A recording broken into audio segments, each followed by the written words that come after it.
I need a 30 for 30 to show that I'm different like Jordan and Pippen. I need a 30 for 30 like Jalen and Webber. Nobody gon' fuck on my click. I need a 30 for 30. All right, America, I'm gonna go ahead and address the elephant in the room. Y'all know on this program, I have gone quite hard when it comes to Tom Brady. Some have called me a Brady hater. That's far from the truth. I just tell the truth. I got the man as a top 5 all-time quarterback. I just don't say that he's unequivocally the GOAT. I just told y'all in previous segment, I think Aaron Rodgers is, even though he has won Super Bowl. But Tom Brady in my book is top 5. Part of my argument against Tom Brady has been that he arguably has the greatest coach of all time in Bill Belichick. A man who they say will change his scheme from week to fucking week, depending on what he's trying to do against his opponent. But this year, in the first year of their divorce, Brady has made the playoffs. He didn't win the South. He came down there playing them Saints weak, but he did not win that South. But he did make the playoffs. He just came off a stellar performance against the lowly Detroit Lions defense. And the Patriots are missing the playoffs, and they look horrible on offense. Horrible. So I'm asking the brothers, do y'all think that deep down in his heart, Bill Belichick misses Tom Brady? Will he be sending him one of those future texts? You know what I mean? Well, they got the future with the phone and shit, and he acting like everybody acting like he texting an old boo and shit like that. Right. Will Bill Belichick be sending one of those texts to Tom Brady? My brother Tim G looking like he got something that might shock me up here. T, what you got? Bill Belichick might be a better Jeff Fisher. Oh my God! He might just be a better Jeff Fisher. Why didn't you warn me, man? He might just be. You went that far, Joe. I didn't know he was going that damn far. Like he's done so well with what he does. Hot take T for so long. And 2, he's also been very, very. He's had the luxury of having a very trash division for so long. Jets, Dolphins, Bills have been trash for so long. But where's the talent? Where's the talent? Where's the scouting team? Where's those I wonder sometimes, was Kamara close to being picked up by the Patriots? Like, what did Bill Belichick say when he looked at Alvin Kamara? Because you know he had to have seen him, workouts, whatever. Like, how can I use that guy? Because Alvin Kamara was a 3rd rounder, 4th rounder, maybe something like that.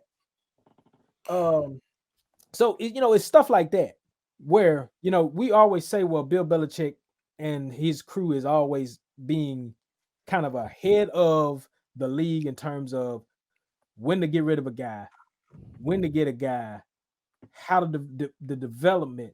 They're always after the heady, the football guy, the real smart guys, the IQ, yada yada yada yada yada. But now we're at a point now where, okay, so what you gonna do now in the league where your quarterback can't stand still? He's got to move.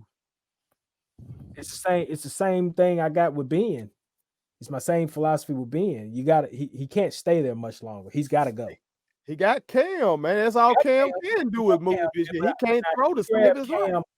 Correct me if I'm wrong, but I thought he grabbed Cam later than usual, to where it's like Cam didn't have many weeks to work with the system, and now, all right, Cam, you the guy, because I don't trust Jerry Stidham and Brian Hoyer. Like, there's no way I'm gonna put them out there.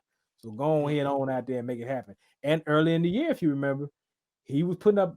Well, that was Seattle's defense early on. He threw about 400 on them. Yeah, he had a couple games like that though before the COVID. Where stuff was looking pretty good, and then it's kind of like, they had the game against the Broncos, where the Broncos just basically Brandon McManus was their best player on the field and outkicked them and kicked them to a victory. and stuff like that. So I'm wondering if a lot of that is in Cam's head. But back to the question though, does Belichick miss Brady? I'm gonna say no. I think Belichick just misses being the guy that was always ahead of the curve. And now you're seeing his protege in the same division have more success than him. He's seen uh those lowly Buffalo Bills win the division. He's seen those kind of things go on around him now. And I don't know if Belichick has been innovative enough to adapt. I'm gonna be honest with you, because I think they say, what is it Saban under the Belichick tree? Isn't I Saban think, like yeah. under the Belichick tree or whatever?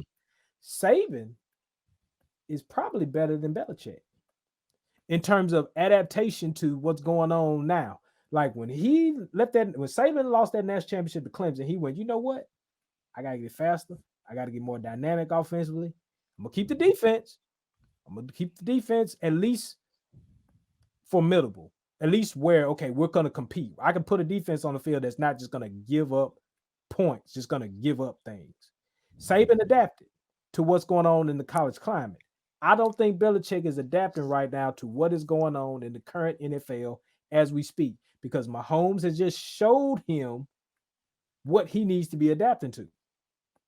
And I think Belichick has missed the mark.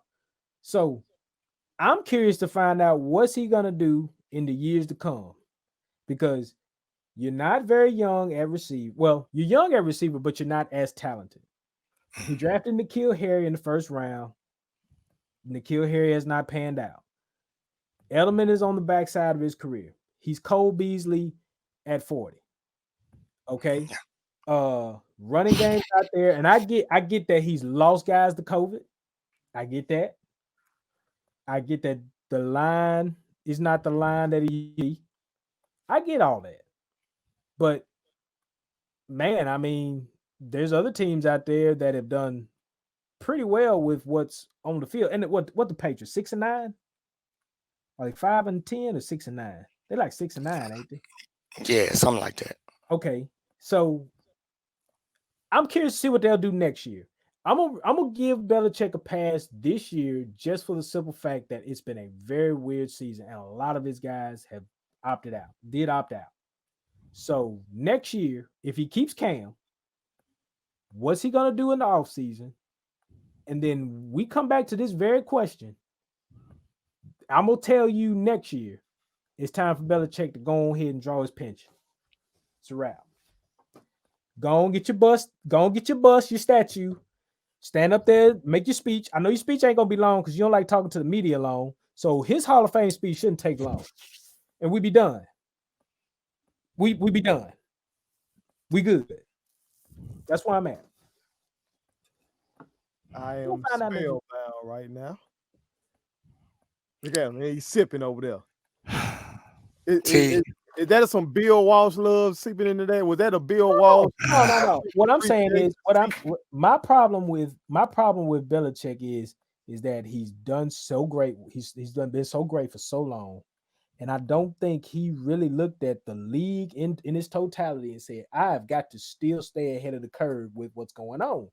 What on the outside of that? What on that team skill wise just makes you go, they got a chance? Nobody.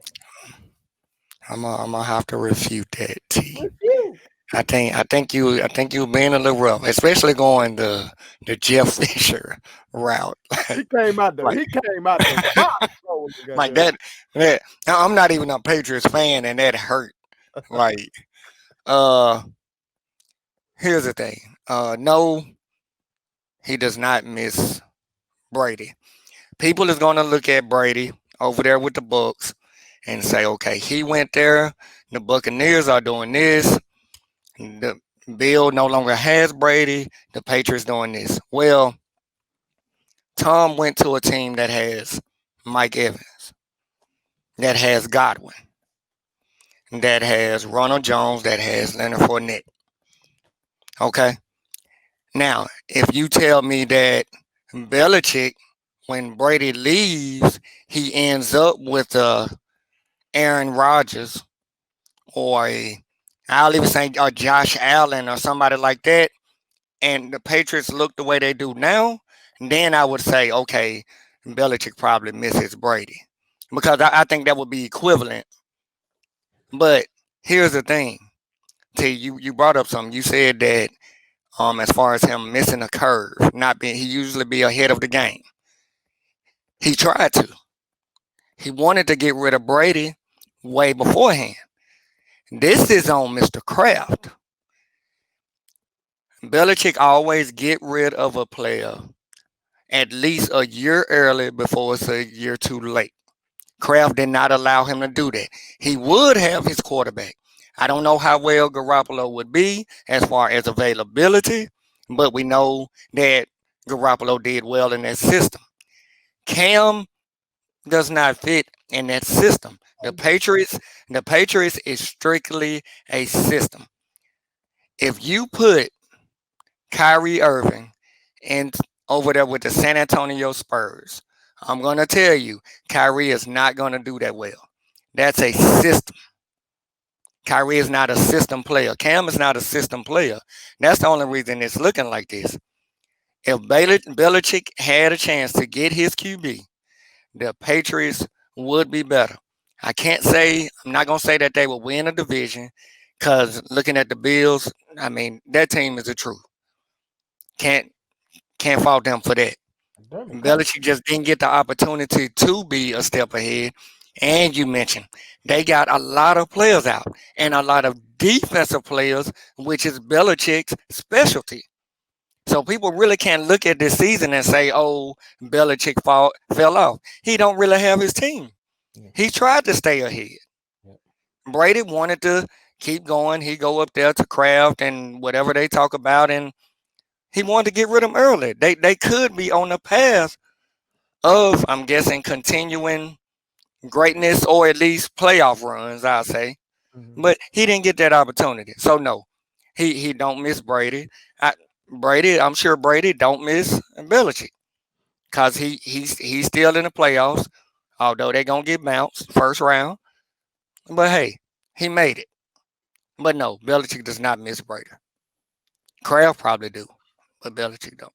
I just want to throw this in there to you mentioned both of y'all mentioned the COVID opt outs. The Patriots do have the most COVID opt outs of any team. Uh, particularly Patrick Chung, one of their studs on Safety, Dante Hightower. He opted out, stud linebacker. and then one of their running backs, Brandon Bolden, on the other side of the ball, along with other guys. But that's two guys defensively. Chung and Hightower, those playmakers, they gone. They also lost some guys, I want to say in free agency.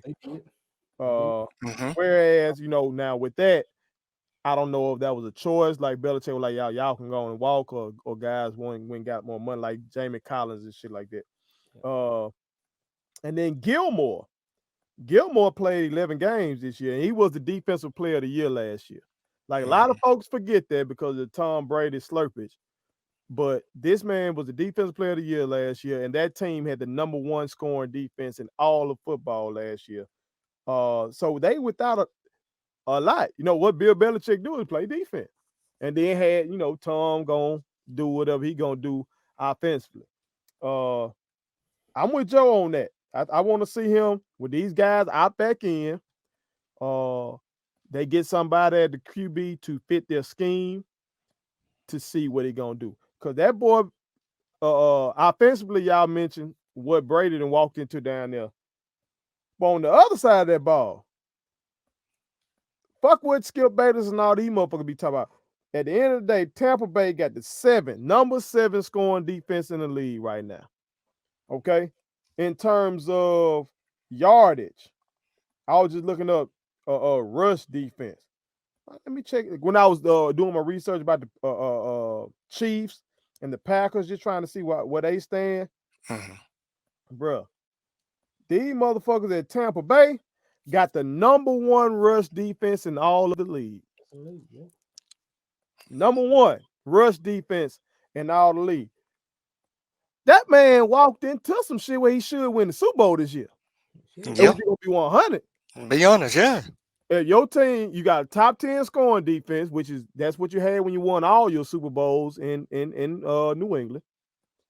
You got weapons outside with AB, who was Hall of Fame arc. I know all this bullshit, they might try to keep him out, but his numbers gonna say Hall of Fame. Yeah. Mike Evans, you got Gronk on the inside. Hell, and then the boy they were rushing the ball. I didn't know he was that high on the list in terms of rush yards. Ronald Jones. Just don't talk about if you play with. It's kind of like when you play with Braun. You right. If you play with Braun gonna get the the media shine, and what you do gonna kind of go on the radar unless you fuck up. Yeah. And it should go a step further too. You're right. That's really like looking at those stats. That's a Super Bowl team. They should have won the South because the Saints really didn't have Michael Thomas for most of the year. And their Hall of Fame quarterback was out. And he was out. So they should have won the South. The South was right there on a platter for them, and they didn't get it done. So we're gonna see. We're gonna see. But I would like to give Belichick another year. But my brother Tim G. Jacobs said he came with that smoke, America. I said give him another year. I said, let's see what he does this year. Come in. You called him man a greater Jeff Fisher. And I know how you feel about Jeff Fisher. Not only that, T. You said Nick Saban. We have seen Saban as an NFL coach. All I'm saying is Saban adapts. That's what he adapt to the college. It's not hard to recruit at Alabama. Let's just be honest. It ain't hard to recruit at Alabama. Yeah, he recruits. But here's my thing though. You saw them Chiefs coming when Kareem Hunt was there, and I believe they lost to them boys beginning of the year that year when Kareem Hunt they got beat bad.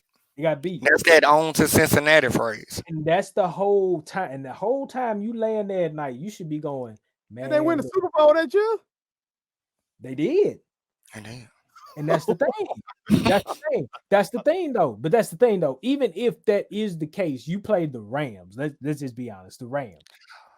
They did not do anything. They said McVay was this great offensive mind. But that's Belichick, though. I agree. Defensively, he is a boy when it comes to that defense. But offensively speaking, he didn't put no numbers up in that Super Bowl. He didn't. Don't they go on the Hall of Famer and Josh McDaniels? So they go on Brady and Josh McDaniels? I just don't think. I think the Rams defense was good at that time. I think they had pieces. They had that front four. I think they had enough to disturb the Rams. The Patriots. But I'm not gonna put that on. To me, really, that was two teams that just didn't have enough either way, and somebody just had to make a play. That's what it looked like to me, in my opinion. Like they did enough against the Chiefs to get by because I think they had seen them before. So they had enough film on them. I don't think they played the Rams that year. D forward debacle really cost the Chiefs. And that too, which we should never sign that idiot, but neither here nor there. He just making money off us. I ain't played a game yet. I promise. If I was the Niners, I'd make him play this last week. Man, what? Broke leg. Wouldn't take him out not one defensive snap. Gladiator type stuff. You die on this field too. All fucking right. All right. You know what? Let's go. Come on. Subscribe to our daddy's YouTube channel. He's the best. Hit the like button, turn on the notifications.